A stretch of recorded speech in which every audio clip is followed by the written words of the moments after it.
Bonjour à tous.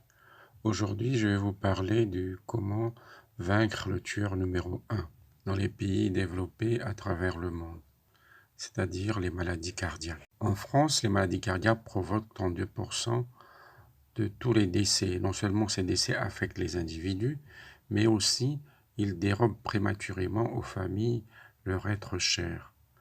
Contrairement à une idée répandue, les maladies cardiaques ne concernent pas que les hommes. C'est l'une des causes principales de décès aussi bien chez les hommes que chez les femmes. Ce n'est plus seulement une maladie des personnes âgées. 45% des attaques cardiaques surviennent chez les personnes de moins de 65 ans et 5% affectent des personnes en dessous de 40 ans. Lorsqu'un avion s'écrase et que 200 à 300 personnes périssent, les journaux du monde entier en parlent.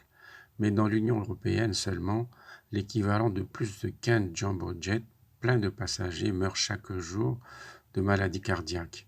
Ceci représente un chiffre incroyable de 4100 personnes par jour.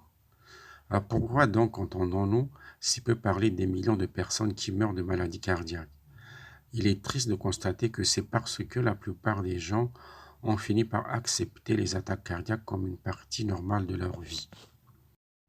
Pour de nombreuses personnes atteintes d'une maladie cardiaque, la mort survient de manière aussi soudaine et inattendue que dans un accident d'avion. L'Organisation mondiale de la santé a déclaré qu'au niveau mondial, environ 12 millions de personnes meurent chaque année de problèmes cardiaques, mais jusqu'à la moitié d'entre elles auraient pu être sauvées si de meilleurs programmes de prévention avaient été appliqués. Bien que de meilleurs programmes de prévention puissent réduire d'environ 50% le nombre de décès par maladie cardiaque, certaines recherches suggèrent que, grâce à la meilleure prévention possible, nous pourrions réduire de 90% le nombre de décès par maladie cardiaque. Exprimé plus simplement, 9 attaques cardiaques sur 10 étaient évitables. La première étape pour vaincre les maladies cardiaques est de comprendre ce qui les cause. Généralement, les maladies cardiaques se développent silencieusement au cours de nombreuses années. Les artères, indispensables pour alimenter le cœur en oxygène, se rétrécissent et durcissent, comme de vieux tuyaux rouillés. À la fin, elles se bouchent. Bien que le processus de cette maladie soit très commun, elle n'a rien de normal. En fait, la grande majorité des personnes qui vivent dans des sociétés pratiquant un régime et un style de vie plus simple souffrent très peu de maladies cardiaques. D'importantes plaques de cholestérol apparaissent déjà chez un adolescent américain sur 10. Et à l'âge de 40 ans, 70% d'entre eux, chiffre incroyable, ont des artères rétrécies et durcies. Arrivé à ce point, il n'est pas inhabituel que les artères soient à moitié bouchées.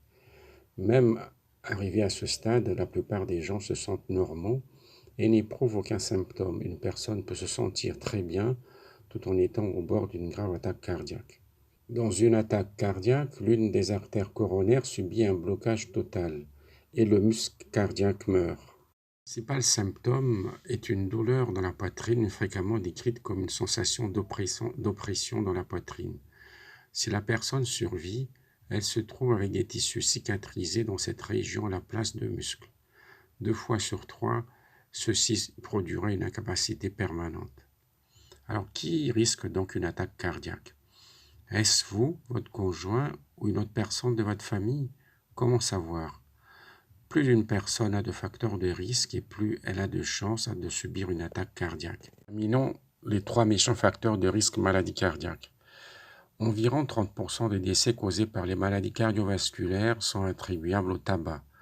La bonne nouvelle est que des personnes qui cessent de fumer peuvent réduire leur risque jusqu'à 75% en 5 années seulement.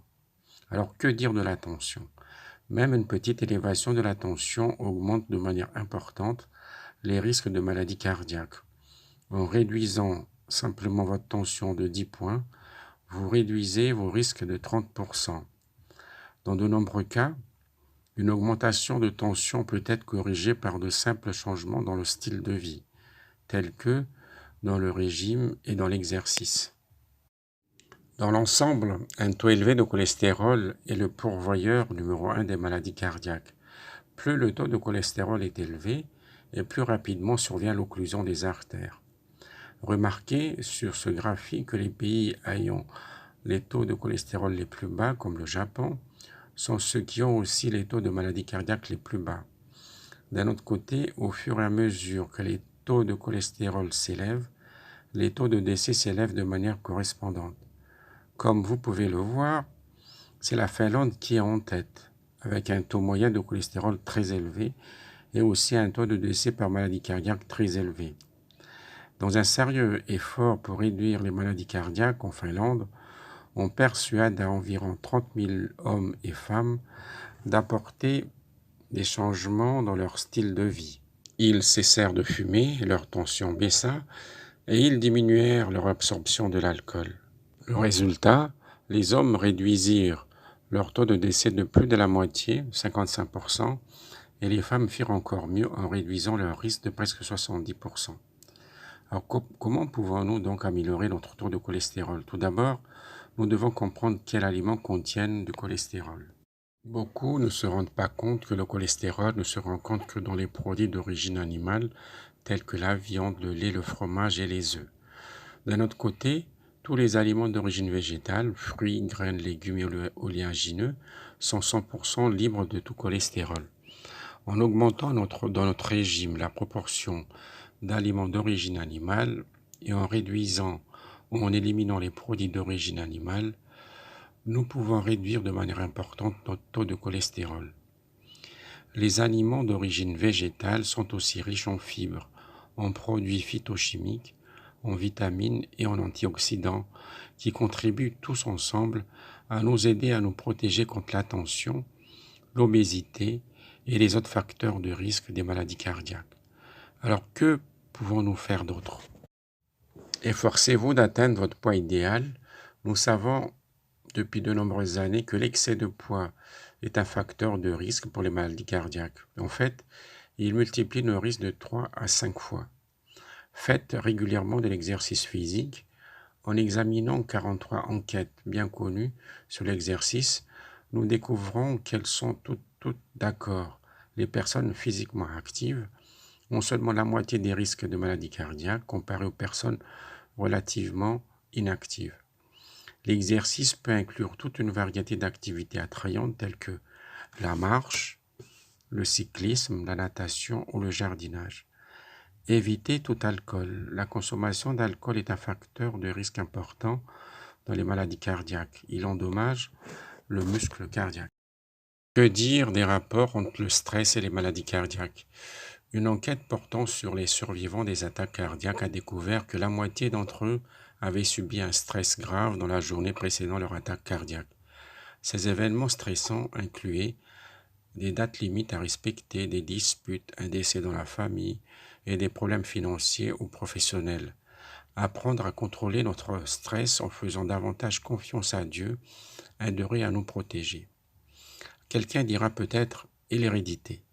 Bien qu'il soit exact qu'on puisse avoir une tendance héréditaire aux maladies cardiaques, il est temps de cesser de blâmer notre hérédité, nos grands-parents et notre culture. Les preuves sont là, les maladies cardiaques n'ont pas besoin d'être le tueur numéro 1. Une hérédité chargée peut charger notre pistolet, mais c'est notre style de vie qui appuie sur la détente. Améliorer notre style de vie, ce que nous faisons et la manière dont nous mangeons ou faisons de l'exercice nous protégera.